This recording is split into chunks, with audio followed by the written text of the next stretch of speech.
Once you have mastered your basic stitches and been able to turn corners with the block that came with the kit, you will want to learn how to make the beginning of it.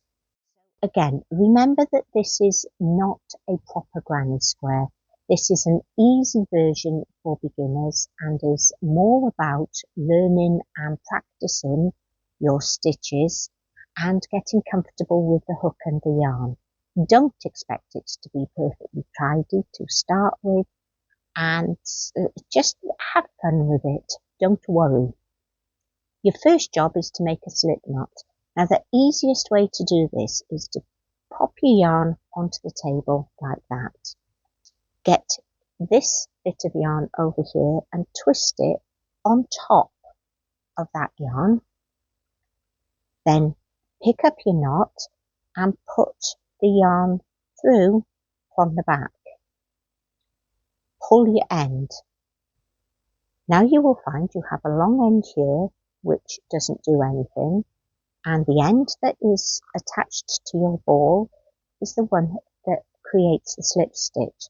Pop your hook in the slip stitch and pull it tight. Not too tight, but you need it smaller than it was. Your next job is to make 4 chain. So work 1, 2, 3, 4. Now we're going to be working into the chain loop, and this is a bit difficult to find. What we need is a closed stitch marker. Pop it onto your yarn and put it all the way up to the hook.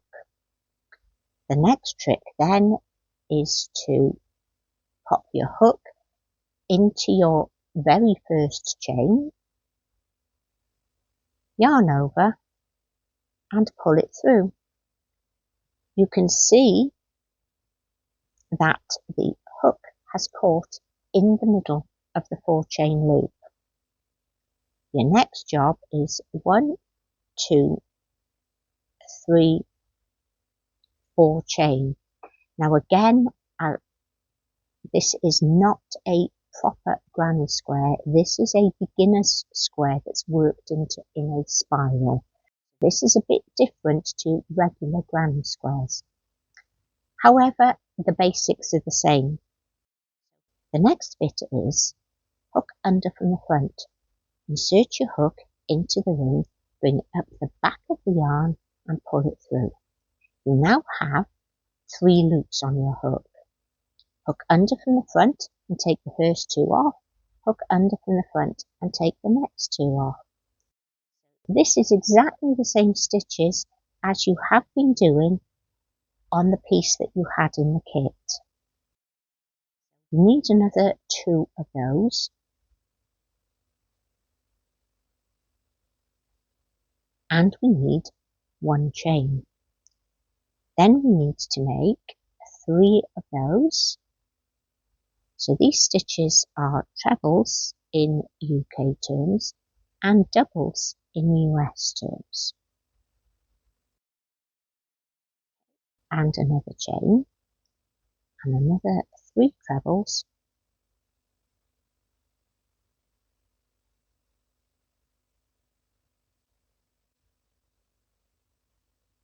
And a chain, and finally another 3 trebles.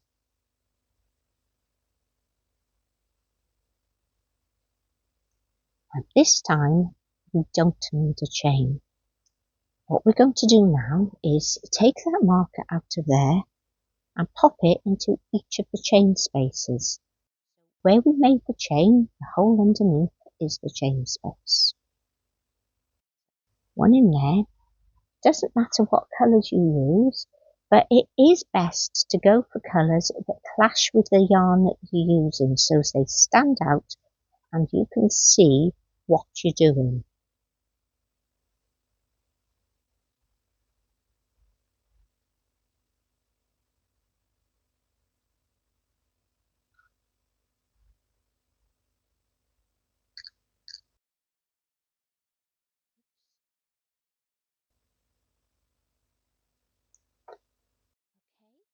I've taken the stitch marker out of the middle and put it into one of the side holes, and then we have 1, 2, 3 in the 1 chain spaces and 1 underneath that first 4 chain loop. This is where we do it differently to a regular granny square. What we're doing is working a corner into that 4 chain loop. You've already done the corners on the other part, but I'm going to show you again here, just in case you're doing this from the beginning without using the one in the kit. Into the hole, over, and we need 3 trebles.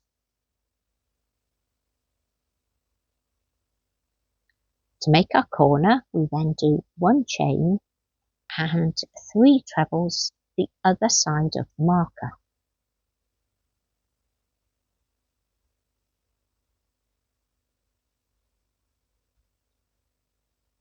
Now, not to get confused later on, it's best if you move your marker now. Take your marker out and put it back in to the chain space that you've just made. This is to mark your corners. You'll see why in a minute.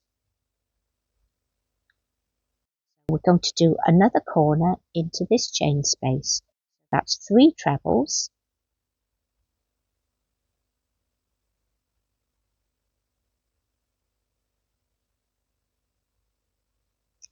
1 chain and 3 trebles the other side of the marker.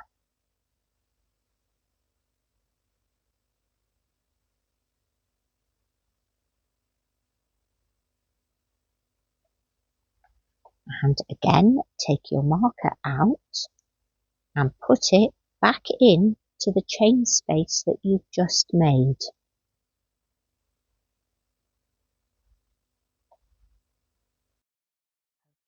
We need to do this for the next 2 chain spaces.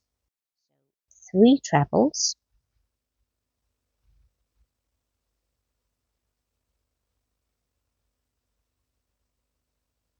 1 chain,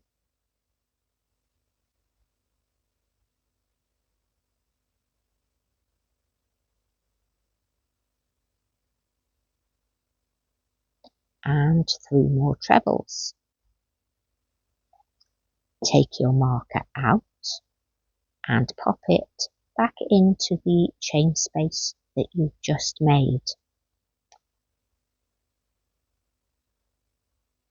On the 4th corner, we do exactly the same. 3 trebles,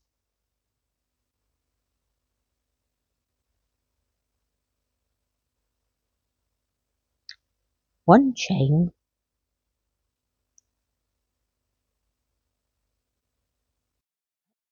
and 3 trebles.